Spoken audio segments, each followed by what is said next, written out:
That's me. This will be the Audit and Governmental Efficiency Committee meeting for Tuesday, June 11th. Councilmember Zine, Chair. Two other members, Mr. Rosendahl and Mr. LeBlanc, are not here. It is after 2, exactly 2:05. So we're going to begin. There's only 2 items on the agenda today. I understand one item is supposed to continue. Item number 1, there is a request to continue. All right. Have you received that information? No, I did not, but very good. Was that transmitted? You're going to request that to be considered. All right, so I am making a request based on a request from the Controller's Office regarding this? Yes. Or are we making this request? We'll make this request.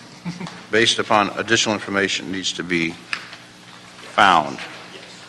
So because there's additional information, a report back from Building and Safety, which is here, that we're going to continue item number 1, And just have B&S report back to the committee. and Building and Safety will report back on item number 1. Wasn't there another request that we had on this in the report back? The Building and Safety here? Yes. Frankie Bush. One of the issues that came up on the code violation disclosure notice is through the County of Los Angeles and the property records. We want to report back to see how a lien and notice could be placed on the property in this particular situation takes place on number 1. Okay. Because somehow things seem to, because of sale or foreclosure, who's responsible, if we work with the county on that particular matter, then hopefully we can take care of that particular issue that seems to prevail when a property is sold, the new owner doesn't know anything about it. What do you think? Well, Steve O'Malley, Building and Safety. You've had how many jobs since you had Steve Banner, Steve? Every time you come up, you're in another department. You can't hold a job, huh? Actually, I can hold a lot of jobs. You're what do you say, an expert and a jack of all trades? I'm a jack of all trades, You Steve are. of all trades. Yes. So, just to put the record straight, we actually do have a lien process for code violation inspection fee. The only difference or the only exception to that currently is that we cannot put lien on owner-occupied properties. If it is an investor, we can do that. We can put a lien on it. How do we know that?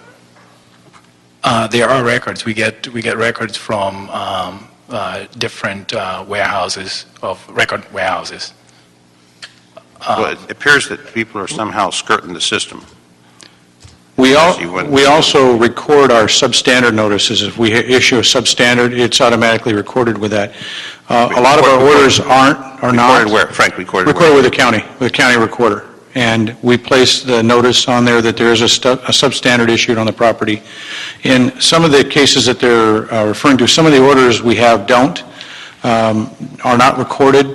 Well, part of this process, I think, is to make sure that the information is given to a prospective buyer, added to all the residential documents and the loan docs that they have to sign, Right. so that everybody understands they need to make sure that they check with the city, with not just with building and safety, but even the housing department issues orders and any other department that does, to make sure that they're in compliance, with it, and they're aware that they're going to be accepting whatever violations are, and they're going to take care of the problems. Part of the yeah. disclosure.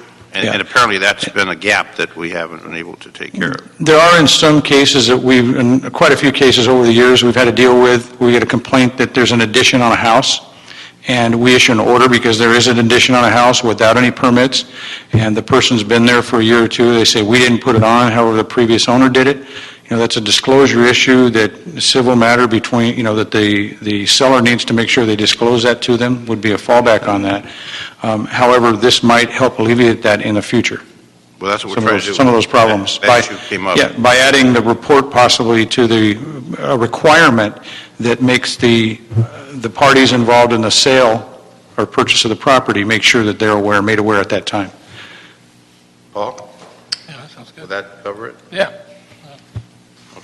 So we'll continue this item and get the additional information that we need to process it through. Should we be worried about the timeline? I wouldn't worry if I were you. Okay. And I'm not worried either. Only you. Thank you. I don't think there's a problem with the timeline. Okay. All right, number 2, please. Item number 2, City Controller Report relative to its audit of the Neighborhood Stabilization Program. Subsequent to the release of the agenda, we received a follow-up report from the Controller's Office dated June 7th, 2013.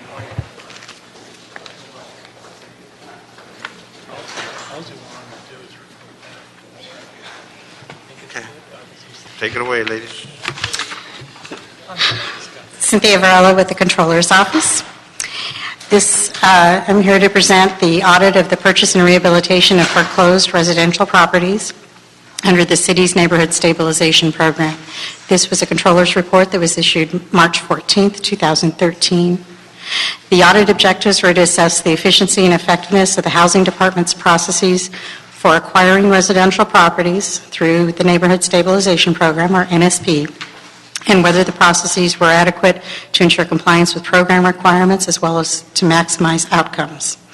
We reviewed activities of this program from January 2009 to August 2012. Just as a little background, NSP was established by the U.S. Department of Housing and Urban Development to address the negative impact of housing foreclosures and blight that was the result of property abandonment in the neighborhoods. Through 3 grant allocations in 2008, 2009, and 2010, HUD awarded the City of Los Angeles a total of $142.7 million to implement the program in targeted communities within the city. The Housing Department is the administrator of NSP funds for the city and works with the nonprofit property holding and development organization Restore Neighborhoods LA Inc., or RNLA, to acquire and rehabilitate foreclosed homes and small multifamily properties in targeted geographic areas. The units are subsequently sold or rented to families who meet the income requirements established by HUD. Housing also works with affordable housing developers to acquire and rehabilitate large apartment complexes, which are categorized as major projects.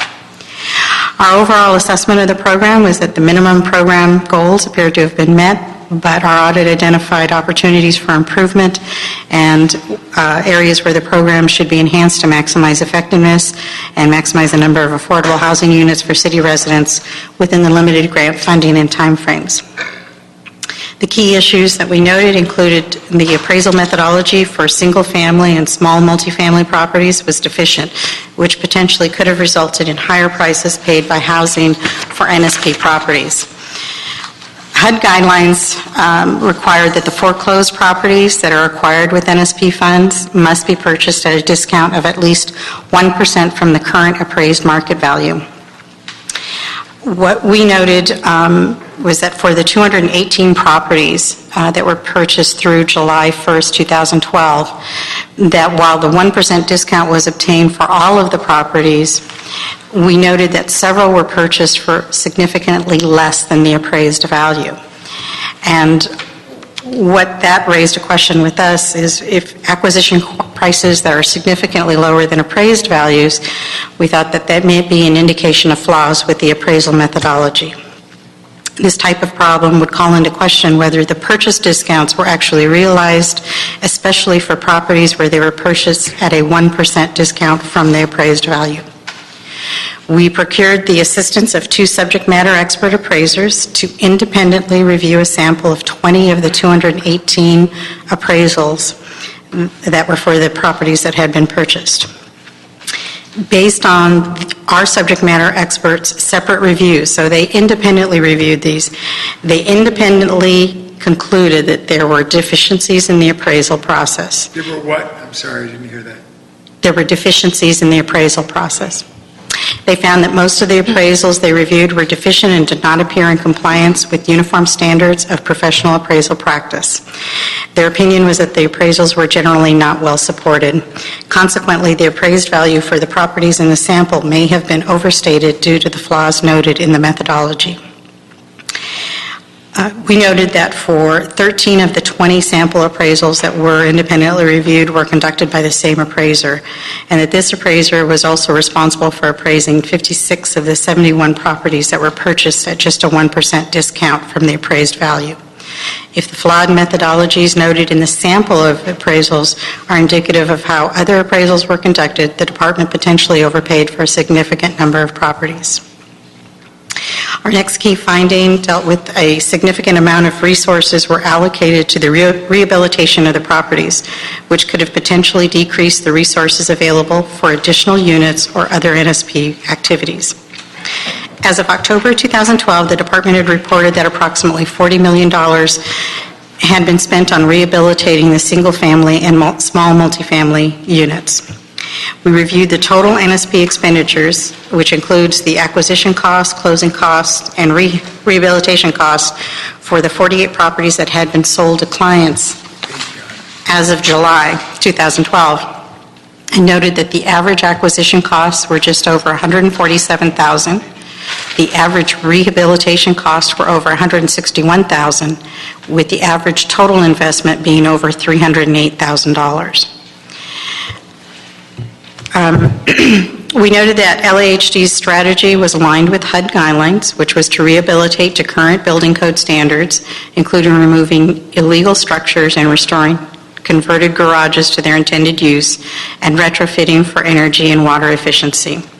The strategy also included, in some cases, adding bedrooms and/or bathrooms to accommodate larger families and to reduce overcrowded conditions. The strategy focused on the worst property on the block, which often meant that significant costs would be incurred just to meet current building code standards. And although the department established a target of 45% return on the NSP investment, that includes the purchase price, the estimated rehabilitation cost, and the projected sales price, the housing department did not establish a maximum amount for rehabilitation costs. We noted that 12 properties had rehab costs that were at least 1.5 times more than their acquisition cost, and of these, 4 properties had rehabilitation costs that were more than twice than their acquisition. Without setting parameters for rehabilitation costs, lower cost alternatives may not have been pursued. Establishing a maximum amount to be spent on a property's rehabilitation work could have potentially decreased the overall amount spent on rehabilitation and increased the amount of funding available for other NSP activities. Our next key finding dealt with fiscal monitoring processes. We found that they should be improved to help ensure funds are spent only on program expenditures, that vendor discounts are obtained, and that vendor overpayments are prevented. We noted a few exceptions to the guidelines that were early on in the program and what appeared to be isolated instances that seemed to have been corrected, especially as we were finishing audit field work. The next key finding deals with the department may not meet the originally established NSP goals in a timely manner, and this was at the time of the audit. The general goal of NSP is to acquire and rehabilitate foreclosed or abandoned properties in order to stabilize neighborhoods and stem the decline of house values of neighboring homes. The NSP grant applications required housing to establish specific program output and outcome goals.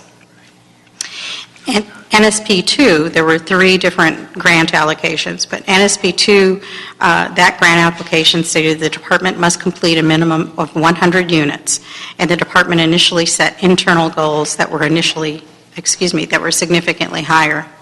Overall, the department intended to complete 1,600 units, 425 single-family units, and 1,175 multifamily units. As of August 2012, the department had completed 810 NSP units, which is approximately 50% of the originally planned goals.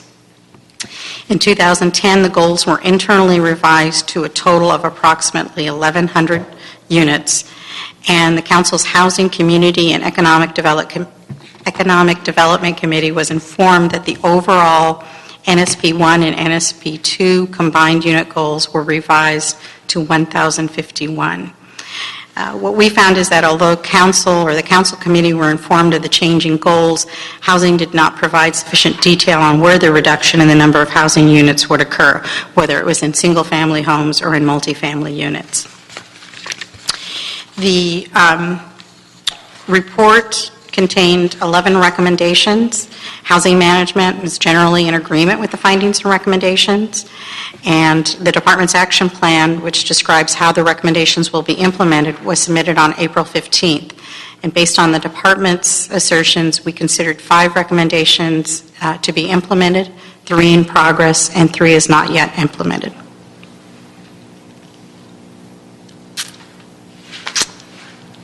That's it. Comprehensive report.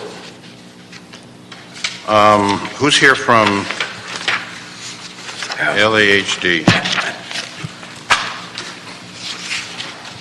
What does LAHD have to say about the report from the controller?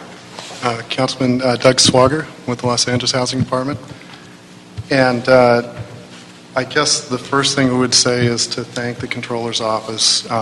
They spent a great deal of time reviewing the program, understanding the program, and they were very professional, and so we appreciate the work they've done. I think that it's prepared us for other audits. HUD will surely be coming in, the OIG will be coming in, and this audit's help us prepare for those.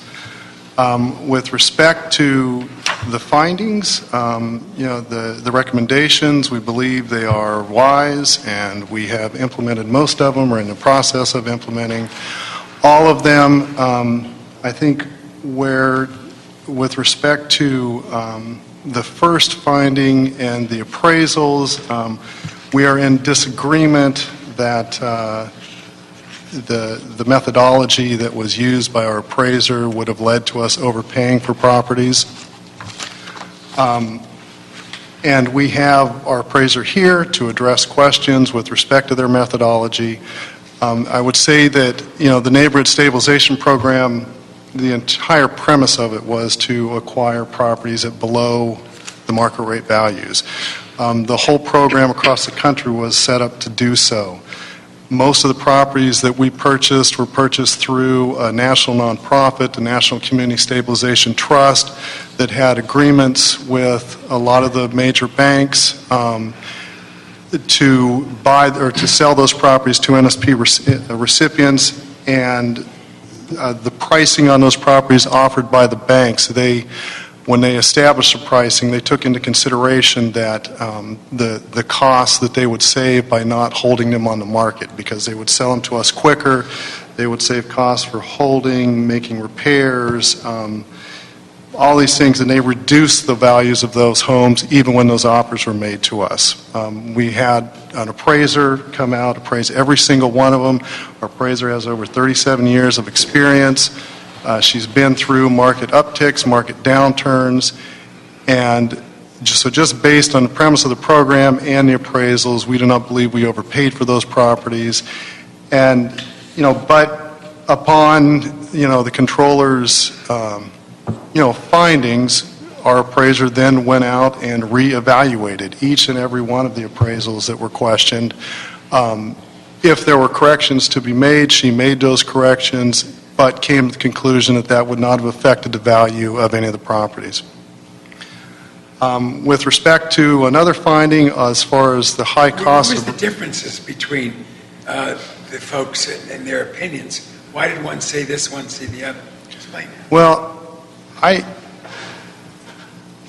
the only information I have available to me is what was in the controller's audit report. We never actually got to talk to their subject matter experts, and so they raised issues with respect of how the appraisals were done, the methodology. I think an example would be whether you appraise a property as in good condition and then reduce the value of it by the cost that would cost to repair it, or you start with a value that's already has these reductions. And so we had our appraisals, we provided them to the controller's office, their subject matters witnesses reviewed each and every one of those, and there were questions with respect to methodology, I think. Not being an expert on appraisals myself, I don't know the differences between one methodology versus another.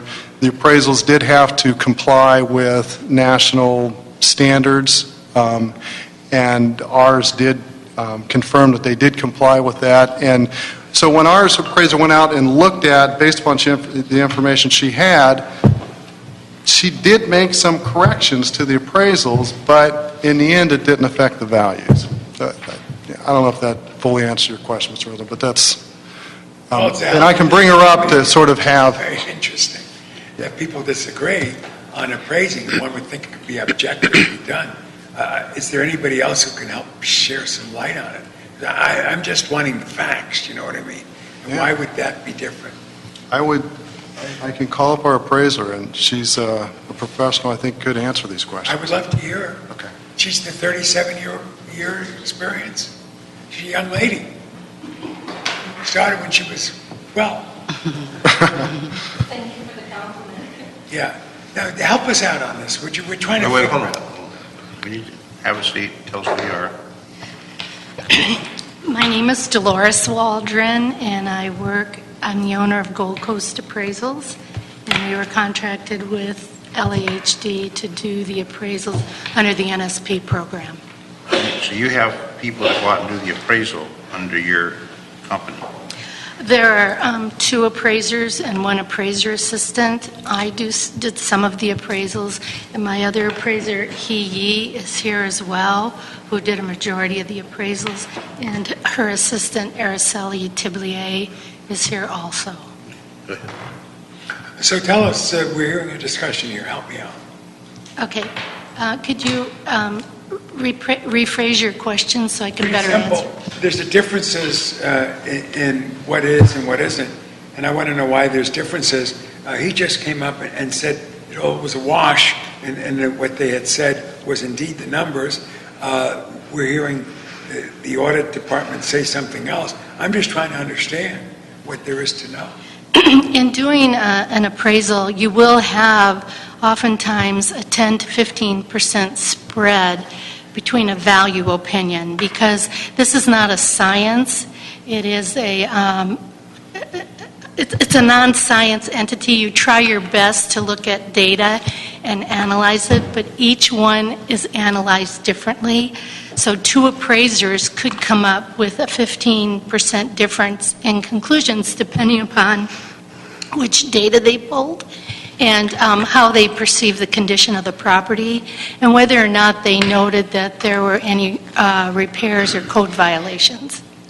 If I may explain, our appraisers did not reappraise the property, so we're not talking about coming up with a range of appraised values. They looked at how well the appraisal report was supported. Was there enough detail and information in there to reach that conclusion? And that's where they gave the opinion that they weren't well supported.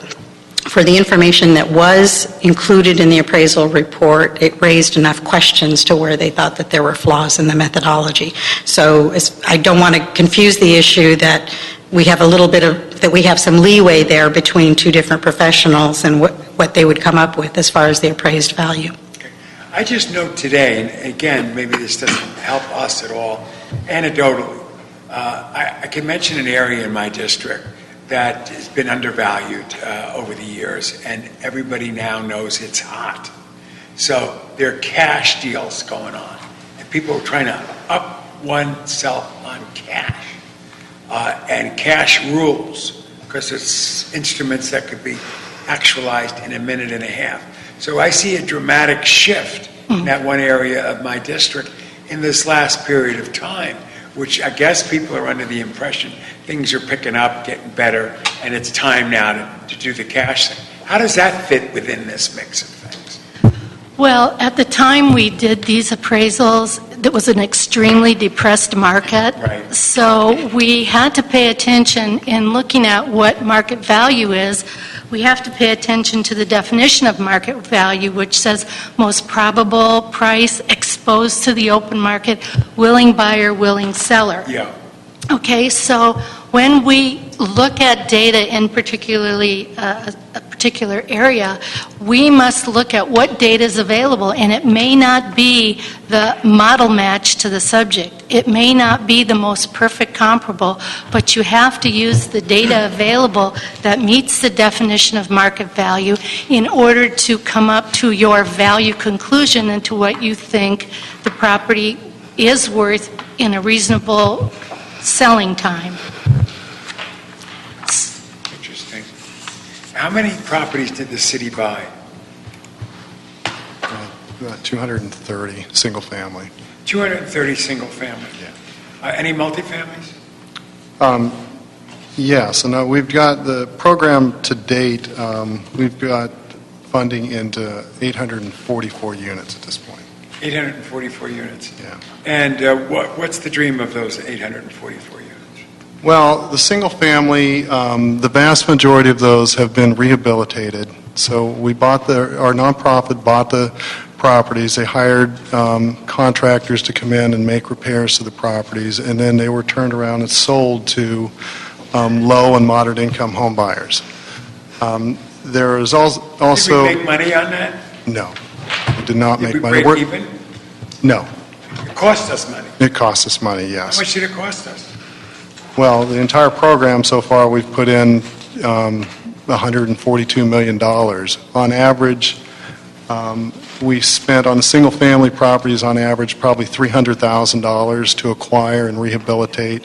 And the sales of those properties are, on average, it depends on the area. Say up in San Fernando Valley, they're selling for about $225,000, $250,000. Down in South Los Angeles, they're selling, $202,000, $210,000, around that area. But it cost us more to rehab them.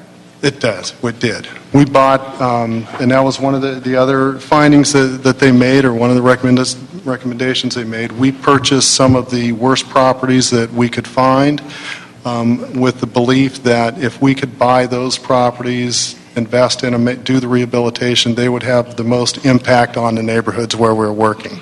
And so they were in very poor condition. The rehab cost, we replaced foundations, entire systems, plumbing, electrical, roofing, flooring. We made them all energy efficient and made significant investments into the rehab of these properties. And so left an investment into the neighborhoods, frankly. And that was our intent, was to buy these properties and make this type of investment. I wasn't aware that we spent $122 million that we don't get back. I mean, that's the part that... Oh, we've gotten a lot back. Now, when we sell them, when they sell the property, we do get money back. And we don't get all of our investment back. To date, we've generated about $17 million in program income that we will continue to invest in the program. Councilmember, in our report, as of the date of the audit, on pages 38 and 39, we laid out of the properties that had been sold, what the appraised value, what we purchased the home for, the rehab cost, and then what it was sold for. So at least for 48 properties, you can get some detail on that, and we show the averages. I see that. Where do we go from here now, as you see it, both sides, both groups? How do we work this out going forward? Well, I would say that, there's a disagreement on whether the appraisals caused us to expend too much money on the properties. We do not believe we did. I don't know that they're saying that we did. They're saying we may have. Now, but those properties are bought, they're rehabbed, they're sold. Right. They've generated program income. I think the Comptroller's Office has made a wise recommendation that we should, as we move forward in the future, have appraisals checked by other appraisers, do a sampling of it. That's a good recommendation. That's something that we probably should have done from the beginning. That's something we would do going forward. Moving forward in the program, we've got this program income that's been generated. I suspect what we intend to do is focus more of the resources on multifamily properties where we do get, more for our investment, more units for our dollar going forward with those funds. Because one of the issues we have is permanent housing with supportive services for homeless people. We can talk all we want. but we need the facilities, we need the structures. Some of it requires significant investment from the county and the state and the federal government. We don't have the money at the local level, but we are where the problems are manifested and are dealt with. So there's that whole interest of who's going to pay for what and how are we going to do it. I'm tired of me, the LA council member for the little area called Venice, that has to deal with all this. This is an international, national, regional issue. Permanent housing with supportive services is the solution for homelessness. This is not about homelessness. And now we have to be clear, this isn't about homelessness. This is about the dilapidated properties. This is about properties that are taking down neighborhoods. That's what it's about. Homeless is a whole separate situation that is not part of this agenda. When I look at the fair market value, the seller's initial offer, what the seller wanted to sell the property for, $138,000 they wanted to sell it for. It was appraised at $190,000. The cost was $131,000. The rehabilitation, $218,955. Total amount spent on property for $138,000, what they wanted. We spent $350,000 and sold it for $170,000. I mean, this is how the city does things, which is why the city has a reputation for not running a business other than to run a business into the hole. And I'm very familiar with the city, being in LAPD for 45 years and still working and going to these communities, and I look at the neighborhoods that are involved. When I look at someone who wants to sell something for $138,000, we then invest $350,000, sell it for $170,000. That's on page 38. And there's a list of 32 residents here. When you look at what the folks want to sell it for, number 19 on page 38, number 19 on 102nd Street, $92,500 was the seller's initial offer. We paid, and it was appraised at $98,000. They wanted $92,000, we appraised at $98,000. It sold at $79,000, and we spent $152,000 rehabbing it, sold it for $232,000, and spent on property $232,000, sold it for $174,000. I mean, Right. I look at $61,000, number 12 on Compton Avenue, $61,400 is what the seller's initial offer. Appraised at $72,000. We paid $44,000 for it. We spent $146,000 on it, and the total was $191,000. We sold for $150,000. I mean, when I'm looking at these numbers, and how do we then qualify the folks that are buying these? Is that done through HD? Who qualifies these folks that it's not a spec, that they're actually going to live there and they qualify? We qualify them at LHD. And what's the requirement that they live for a certain period of time in that residence before they sell it? No, what's required is that we provide purchase assistance loan to them, and once they sell the property, they have to repay us that loan plus a percentage of the appreciated value in the property. Now, how many of those have resold? To date, I think 4. And, those were ones that were done back in 2008 or so.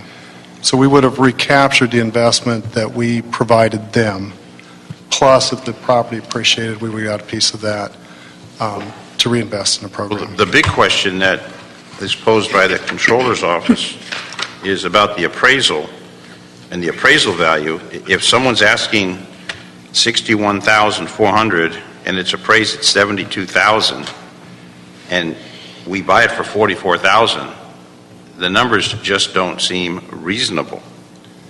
I think the sale, they're buying it for $44,000 versus $61,000, but how do we appraise it $72,000 when we buy it for $44,000?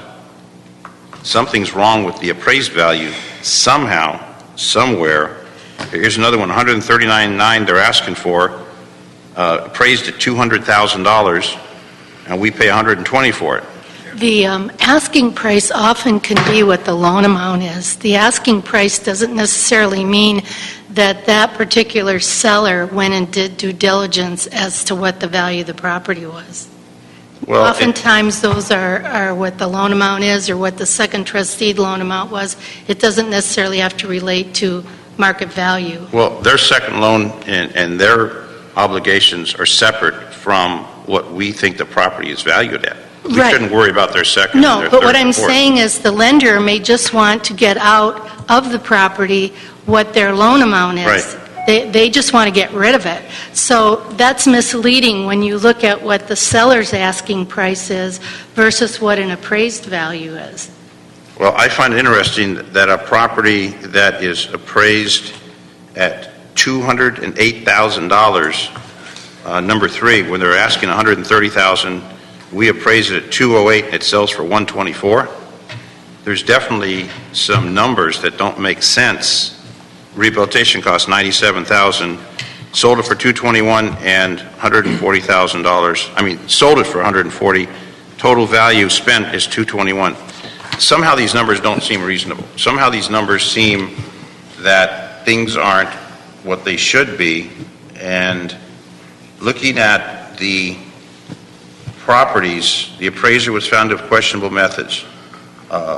65% of the firm's sample appraisals were found to be questionable. This is too high. Is the firm still conducting audit? Are you still doing this for the city, appraisals? No, our contract is up with the city. Councilman, if Hold I on, may, hold on. How long was the contract? During that time period was, what, 208 to 3 years, I guess? 3 years? Okay, and it shows that there's multiple appraisers that the city contracts with. And the rehabilitation costs, when the market was down, and I know a lot of folks in construction that were hungry to work, and building costs were down, materials were down, I find it interesting, the rehabilitation costs, seems like some of these should have been torn down and rebuilt from the cost that we spent on a rehab. If we got to do the foundation, and we got to do the plumbing and the electrical, it might have been cheaper to just tear it down and rebuild a new house, when you think about it. And we did Rushmore. do Yeah. some. Councilman, a couple things. First, For the record, you got to... yeah, Rushmore Cervantes with the Housing Department. Council members, first of all, relative to the purchase price and comparing it to the appraisals, as was discussed, you can't necessarily compare the two because the banks held a lot of properties and they were at various points putting them into the trust, which we were acquiring, and we were submitting proposals to acquire them.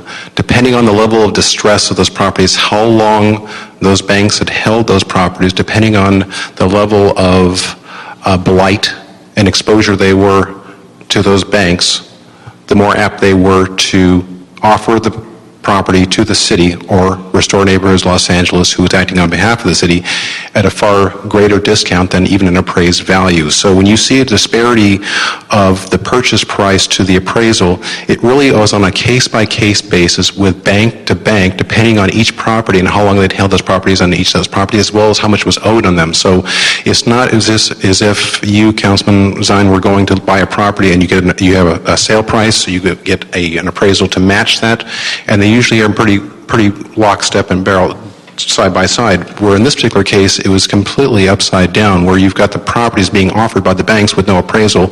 We would negotiate. The appraisal would come in after the fact in some instances. So because the appraisal was after the fact, because they have to go through due diligence, the fact is we were negotiating within a 5-day period with the banks. They would offer at great discounts. So I just want to make clear that this isn't a normal business transaction of any of us going to buy a home that's on the market. This was completely different buying for the banks. So let's make that clear. As it relates to the overall cost of the properties, Talk about the rehab cost. yes, that's what I want to get to, Councilman. There were 3 different NSPRE awards. The first was an entitlement of $31 million. The second one was a $100 million award, and that was based on a proposal that the city proposed that didn't call for traditional, just go in and buy a property, slap a coat of paint on, and be done with it. This design program was very thorough in the fact that it was going to upheld to green community standards produced by Enterprise. This was not just a regular rehab. This was converting this property to an energy efficient property. They would actually seal the property before they actually started doing the rehab to determine the level of leakage for air for this property. They would put new roofs on. They would put whole new systems in there. They would gut these homes because they were the worst in the community. And if the costs were too expensive, I'm continue on the energy efficient before I get to the demolition. they're completely energy efficient from the standpoint that they're tankless water heaters. They've got drought tolerant landscape, energy compliance, the appliances are energy efficient. All the material is sustainable. It's not just, if you would, a prefab shower. They're tiled. And the reason why it's not only just energy efficient, they were designed to be sustainable. So when you bring in a low-income individual, and they were qualified, as Doug mentioned, that we did the qualifications for them, that they weren't put into a home where 3-4 years from now, the materials were wearing out and they had to replace the roof or they had to replace the tile in their kitchen. The materials were designed to be long-term so that we can create a successful home ownership here so that for the long-term they don't have to start looking to make repairs. In instances where we did acquire the properties where the rehabilitation costs were too excessive, we did demolish those properties. And just to give you an example of what we found, some of the areas of South Los Angeles, even the demolition costs were exorbitant just because of the amount of lead-based paint that we had to dispose of. So every way we went, there were expenses. And I bring that up because it's important to know what the overall costs are. Could we have done things what a traditional developer does? Yes, but we chose not to, and that's the reason why we received the $100 million, because we were going to do something that was unique, where these homes were model homes in the community and would spur reinvestment from other property owners in the community. Did that happen? It did. We've seen enhancements in the community as we were building. As we were putting in pocket parks, we've seen people come to us and say, that's great, we're happy that the city is investing in the community. Could we have built cheap? Yes, we could have, but the model that was approved by the mayor and council, and perhaps, it's easy to come in after the fact and say, guys, a lot of money. You know what? It is. It's a heck of a lot of money. But the fact is, this was a model that HUD welcomed and embraced as to a true investment in areas that doesn't get that type of investment. So they gave us that money. They gave us that money on an award because of the proposal we submitted that we have to adhere to these energy efficient standards. So, yeah, these homes are beautiful. We could have gone with a different method to invest the money, but this was what we submitted to HUD, and we were successful. Now, as it relates to cost, I will let you know that we actually looked at the materials that went into them as well as the appliances. We got contracts where we could to get efficiencies or economies of scale relative to the appliances. We spec'd out the materials so that the developers knew what type of materials we wanted in each one. So there were efficiencies gained along the way, not only just as far as volume, but we spec'd out the products so that we knew what was going into them. So we also knew approximately what the price was going to be to rehabilitate them. What I understand is, because Mr. Zion and I were sort of in a different position ourselves on this, that $100 million is because we've been sensitive to low-income and moderate-income people, and also to the potential for those who might be homeless if they didn't get in with the permanent housing and supportive services. So it has an impact on that and gets encouraging award money for that. Is that true? That's correct. We were able to win $100 million award, and then the third was another $10 million. So we were the second largest grant recipient in the country, and we met the goals ahead of schedule with HUD. And every city, every recipient did it differently. It depended on the portfolio of properties they had in their communities. There are certain parts of the country where they just took properties and bought them in blocks and just demolished the whole blocks at a time, and our land banking. There's different models to which we can approach this. We were successful in, I believe, in achieving what HUD wanted when we submitted that proposal to create beautiful homes that are energy efficient, that on average they have about 43% energy savings for those property owners. The materials are sustainable, so they're going to have a long life of use of those properties without having to put in necessary repairs. What's the requirement that they stay in that residence? How long? It's based on the loan. If they sell the property, then the note's paid off. The what? If they move, they sell the property, then the note's paid off. Right. They're required to stay on the property. Who pays off the loan?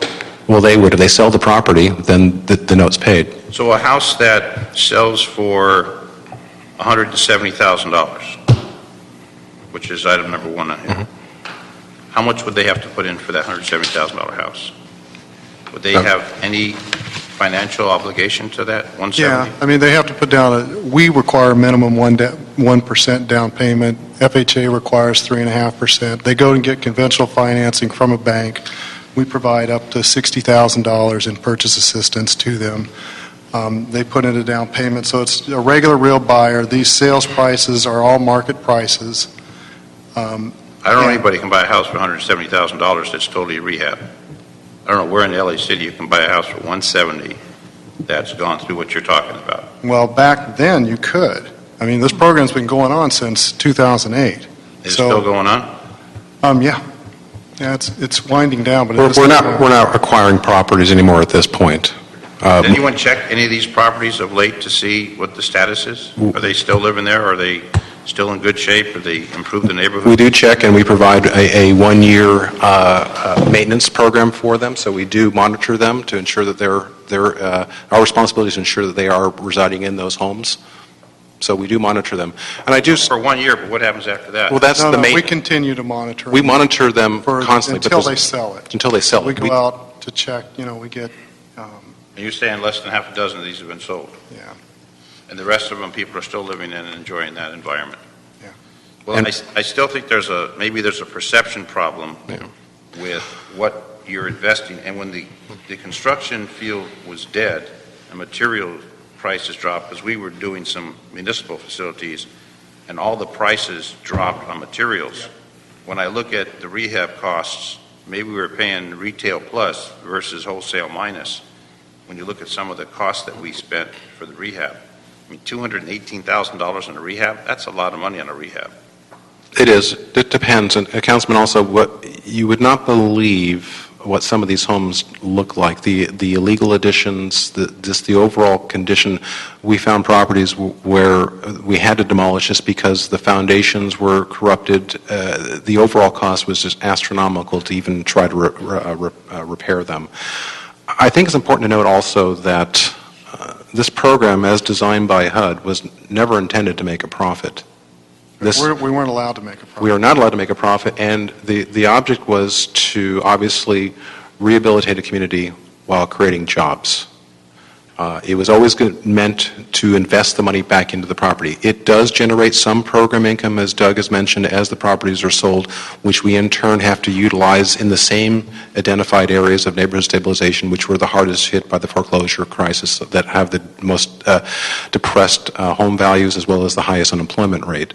So that cycle will continue at a much smaller scale, but it was the national model was never designed to make money. So I understand the angst, and believe it or not, we anticipated this conversation, and we knew at some point we were going to have to answer the questions, well, gosh, that's a lot of money. Well, yes, it was, but nobody's ever invested that kind of money in these hardest hit communities that are just as deserving, and low-income individuals get to be homeowners, and they get to live in a quality home as opposed to what's available in the market in that same area. No one's disputing that. What we're saying is the cost of rehab seems excessive. When you look at the appraised value versus what they originally were trying to sell the property for, those are the questions. No one says people should live in a quality home in a quality district, neighborhood. Yeah. No one's disputing that, but it just seems that the controller's audit brought about some issues, and those issues, as we discuss them, seem to go contrary to the real world. And HUD money is federal money. We all put into the pot for federal money. So this is all taxpayers' money of one sort or another. It doesn't come from another planet. It comes from taxpayers. And when I look at one firm is doing all these appraisals, I don't know why we didn't spread the activity to other appraisers. I'm sure there's others on the list. Why one got it more than anybody else?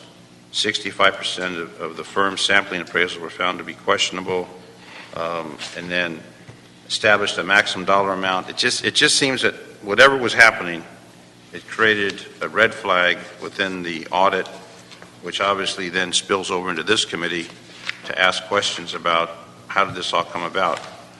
The appraised value, the cost, the rehab cost, and if I had time, I'd go check some of these places out personally to see exactly what it is. I'd welcome you And to. I'd be curious to see what that's done, not only that particular house, but that block and that neighborhood, or is this an island by itself surrounded by areas that have not improved? And you hopefully would wish that the area would improve, at least the block would improve, Right. and people take pride in their home and Sure. make it look nice and increase the property value and increase the safety of the neighborhood.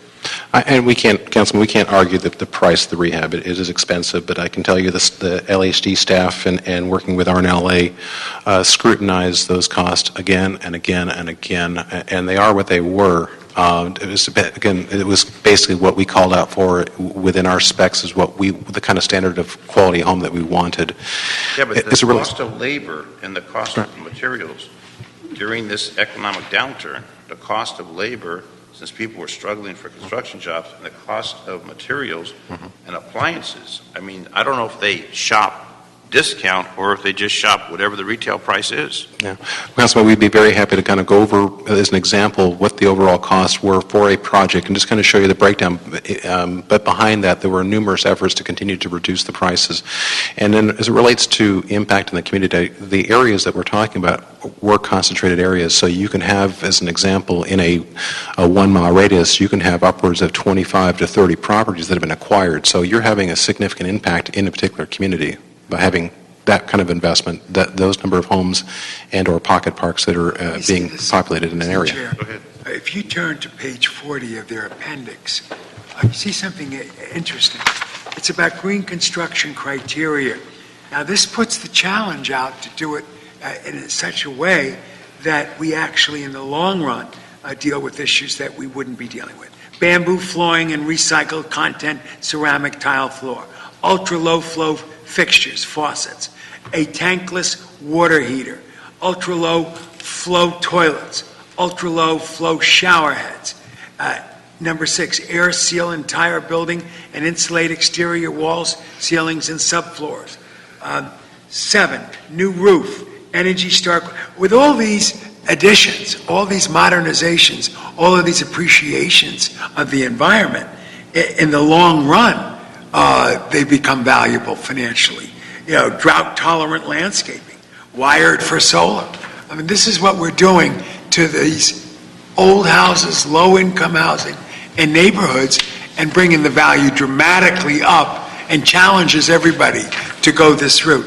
Does the Controller's Office, when they list them, appreciate the fact that you listed them and that is part of the reality of the appraisal and the decision making? Yes, and we acknowledge that in the report, that, you know, not only was housing following HUD guidelines, but their application called for that. It's calling for green building standards, and we acknowledge that in the report. I think what we were looking for, though, as far as rehab, and there were instances where properties were just so bad that they had to be demolished. That was the cheaper way to go. Right. But what we were looking for in the future is to set some maximum. At some point, you'd have this threshold where you'd say, it would be nice to get to this level, but it would require too much in resources. It may not, so we may need to pass on that and go to the next one where we could spread the money out a little bit further.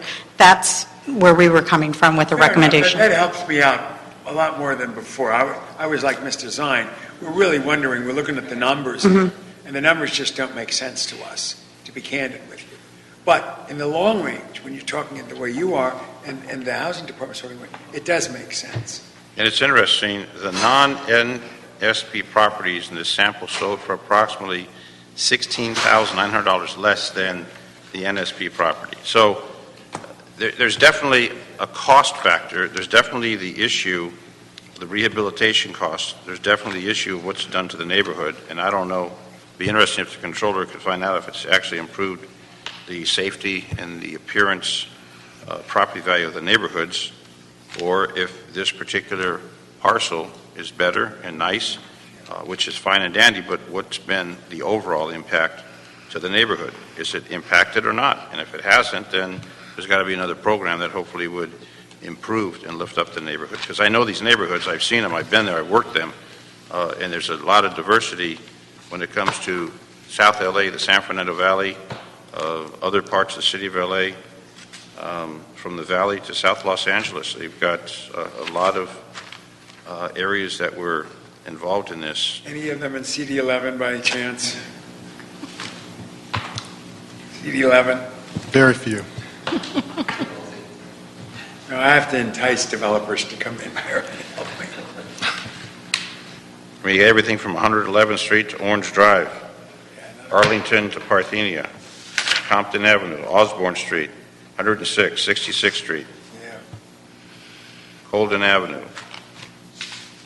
There's a lot of, they didn't pick on one part of the city. They were definitely spread through South LA and looks like the northeast San Fernando Valley. That's right. And They targeted. that's where the foreclosure crisis hit the hardest. Again, we don't have any qualm with Cons, taking the nice, making an area nice. So we totally support that. It's just the cost that it takes to do that of the taxpayers' money.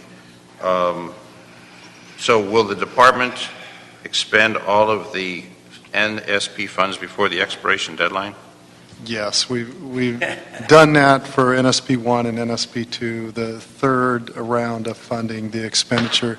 We had a 50% expenditure deadline last February that we hit. 100% needs to be expended by next February, and we will achieve that as well.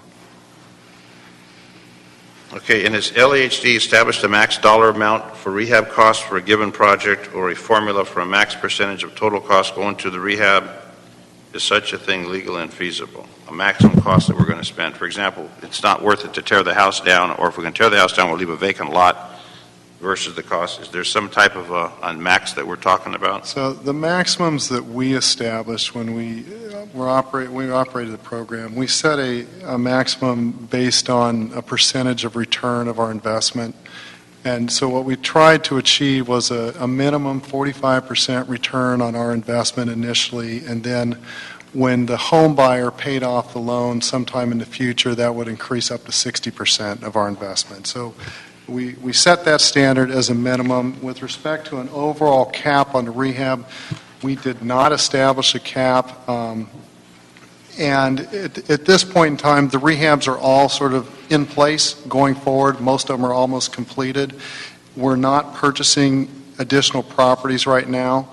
And to the extent that we use the funding, and a lot of the funding we use in the Affordable Housing Trust Fund, as we go forward with the program income through the trust fund to do things like permanent supportive housing and things of that nature, the trust fund does have a cap on the investment, and it leverages other resources like tax credits and bond financing and things of that nature. So to the extent we do that, there is a cap going forward. And when is the department going to report to the council on the program status? You have that scheduled? It's not scheduled. We're working on a report right now. Okay. And yeah, we've been on several occasions to HCD and council on the program. This particular report back is one that we're doing in response to the audit, just on the, I guess we'd call it the accomplishments of the program. And how long was your contract with the city on the appraisal? I think it was 3 years. 3 years. Okay. And how many others do we have appraisals? At that time, they were the only appraisal company that we had on contract. Now, most of these appraisals they were done on contract with our nonprofit and the nonprofit that's buying and rehabbing and selling the properties, and they have other appraisers on contract. Okay. So I think, do you have any other questions, Bill? Well, where do we go from here as you see it, the combination of the department and the controller's office? Well, the controller has made their recommendations, and so we look for the department to implement the recommendations or come back with alternatives or explanations as to why something isn't feasible. But most of those we've already worked out, and since the department is in agreement, maybe not necessarily with the finding, as Doug mentioned, but the recommendation, the corrective action going forward, they're in agreement with. We're satisfied. We'll keep monitoring it within, we have a periodic follow-up every 6 months. We check back with the departments to see where they are with implementation. I think one of the important things we need to do is the people outside of this room, need to understand exactly how this program works, why it was instituted, the $100 million that we got that encouraged us to do certain things. In fact, we now have it on hold pending the resolution of a lot of the things we're doing. Will the day again appear when the federal government might want to reinstitute this program, or do you think they're winding it down and it's over? Well, the three initial ones, people are finishing up these grants. I mean, there were stimulus money in response to the foreclosure crisis. I know that in the president's budget, there is a program called Project Rebuild that's based on this program Yeah. that expands it. Whether it gets funded through Congress or not, it's a completely different question. So I think across the country, the program's been successful, and the administration's been happy with it. All right, so do you ever go to the residents to check them out, the controller, on an audit? Do you ever go to those locations and act? We followed along on site visits with the department, yes. Pardon, say that again? We followed along and conducted site visits with the department. You are? Your name? Oh, City Reese, internal auditor. Okay, so you actually go to the site and check it out, and make sure it's all as it's supposed to be. Several of the sites that we visited were in the progress of the rehab construction. Have you ever done a follow-up to see that it was carried out as reported? Because We not to didn't- say that the building trade is dishonest, but sometimes they put something in that is not part of what was ordered. We follow up on that. You do? To make sure that what we're paying for is what we're getting? Yeah, absolutely. Because you read stories about that kind of situation, that they didn't actually put in what they're supposed to put in. Yeah, we've caught a couple of times. Pardon me? We've caught it on a couple of occasions. You see, it There you verifies, it verifies. So, just want to keep them honest, because it is an opportunity to give someone a nice residence and hopefully improve the neighborhood, because at one time those were all pristine neighborhoods when they were first developed. And through a lot of situations, a lot of them have deteriorated. And you look at a classic example of Old Town Pasadena. It was a deteriorating area, and they took Old Town Pasadena, the Gaslight District down in San Diego, and they're thriving areas where people Yep. go there and have a nice time and spend money and create a lot of jobs. So we like that investment in the community, just to make sure it's economically reasonable and feasible to make it happen. So we're going to note and file this, Mr. Bill. Sounds great. And, Is this our last audit committee meeting? I don't know, probably so. That's it, we'll go to It was a retirement. lot of fun, folks. All right, that'll be conclusion at 3:10. Thank you. Thank you, Mr. Bill. Oh, yes. Thank you, Paul. Thank you.